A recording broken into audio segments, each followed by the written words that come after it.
충북도와 충북테크노파크, 충북과학기술혁신원이 오늘 그랜드플라자 청주호텔에서 충북반도체산업육성협의회 출범식을 개최했습니다. 출범식에는 이시종 지사를 비롯해 반도체 관련 산하견관 관계자 60여 명이 참석한 가운데 시스템 반도체 후공정 산업육성 포럼과 종합토론이 진행됐습니다. 이날 출범한 협의회는 도내 반도체 관련 기업, 대학, 연구기관이 인력 양성과 기술 개발 등의 협업을 통해 기업의 경쟁력을 강화하고 충북 반도체 산업의 지속 성장을 견인할 계획입니다. 충북이 화장품 산업에 날개를 달았습니다. 충청북도는 국토교통부가 오송 화장품 산업단지를 투자 선도지구로 지정했다고 밝혔습니다. 오송 화장품 산업단지는 충북 청주시 흥덕구 오송읍 일원의 79만 4,747제곱미터 부지에 들어설 예정으로 2025년까지 2,667억 원이 투자됩니다. 투자 선도지구는 지역 특화자원 등 발전 잠재력이 있는 지역을 대상으로 지역 성장 거점으로 육성하기 위해 국토부 장관이 선정합니다. 특히 선정된 곳은 기반시설 설치 등의 국비 지원과 각종 규제 특례, 세제 감면 혜택을 받을 수 있습니다. 충청북도는 이번 투자 선도지구 지정을 통해 새로운 일자리 창출은 물론 경제 활성화를 이끄는 지역 성장 거점 육성을 기대했습니다.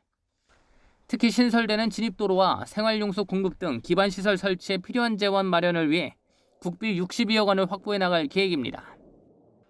오송 화장품 산업단지의 경제적 파급 효과 역시 건설 단계에서만 생산 유발 효과 3,779억 원, 부가가치 유발 효과 2,106억 원이 기대되고 있습니다. 충청북도는 앞으로 대기업 중심의 기존 화장품 산업 정책을 벗어나 강소 중소기업이 직접 되는 건강한 화장품 산업 생태계를 조성하기 위해 화장품 종합기업 지원센터와 글로벌 천연물 화장품 소재와 실증센터를 설치할 예정입니다. 이를 통해 오송을 연구개발과 임상시험, 제조, 마케팅과 판매 단계까지 원스톱으로 지원하는 화장품 뷰티 산업의 중심지로 조성한다는 계획입니다. 충청북도는 화장품 산업단지가 본격 가동될 경우 충북경제 4% 실현의 초석이 될 것이라면서 K뷰티 세계화에도 중심이 될 것이라고 강조했습니다. CBI-TV 신국진입니다. 충북도의회가 시멘트 지역자원시설세 신설을 요구하는 지방세법 개정안 처리 건의문을 국회 행정안전위원회에 전달했습니다.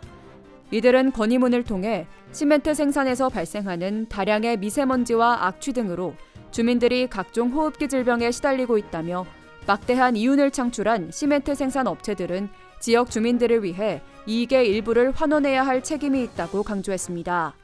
시멘트 지역자원시설세는 시멘트 생산 1톤당 1,000원의 세금을 부과해 주민 생활환경 개선 등의 재원으로 활용하도록 하고 있어 개정안이 통과되면 도는 연간 200억 원의 세수 확보가 가능할 것으로 보입니다. 충북도가 2022년 정부 예산 신규 사업 발굴을 본격 추진합니다. 도는 신규 사업 발굴의 체계적 추진을 위해 각 실국별 총괄 관리자를 지정하고 이들에 대한 역량을 강화하는 총괄 관리자 교육을 실시했습니다. 이 자리에 중앙부처 전문가를 초청해 정부 정책 방향 및 신규 사업 발굴 방안, 4차 산업혁명 시대 미래 성장 동력 사업 등에 대한 강의를 진행했습니다. 도는 앞으로 국가 차원의 발전 전략을 추진 중인 정부 정책에 발맞춰 지역 특색을 살린 신규 사업을 적극 발굴해 나갈 계획입니다. 세계에서 유일하게 전통무예의 본부 기능을 수행할 유네스코 국제무예센터가 문을 열었습니다. 충주시 세계무술공원 내 연면적 5천여 제곱미터 규모로 건립된 국제무예센터는 교육과 세미나를 위한 다목적 홀과 통역 시스템이 구비된 국제회의장, 야외 공연장 등의 기능을 갖추고 있습니다. 한편 유네스코 국제무예센터는 세계무예에 관한 기록과 보급, 세계무예 청소년 캠프 운영 등에 힘쓰고 있으며 이번 센터 건립으로 세계 무예 산업을 총괄 조정하는 기능이 더욱 탄력을 받을 것으로 기대됩니다. 알림마당입니다. 제천시가 코로나19로 유예했던 불법 주정차 단속을 다음 달부터 재개합니다. 차량 이동 단속은 평일에만, 고정식 무인 단속 카메라는 연중 운영되며 점심시간에는 단속을 유예합니다. 보은군이 올해 셋째 이상 자녀를 출산한 산모 2명에게 연금보험 증서를 전달했습니다.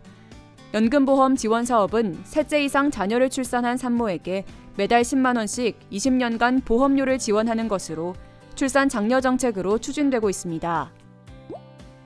증평군이 내년도 예산안 규모를 2,393억 원으로 편성해 증평군의회 정례회에 제출했습니다. 예산안에는 주민수건 사업인 종합운동장을 비롯해 청소년 문화의 집, 가족센터, 별천지수 민성학교 등이 포함됐습니다. 청주시가 반려동물 영업장이 법에 맞게 운영 중인지 집중 점검합니다.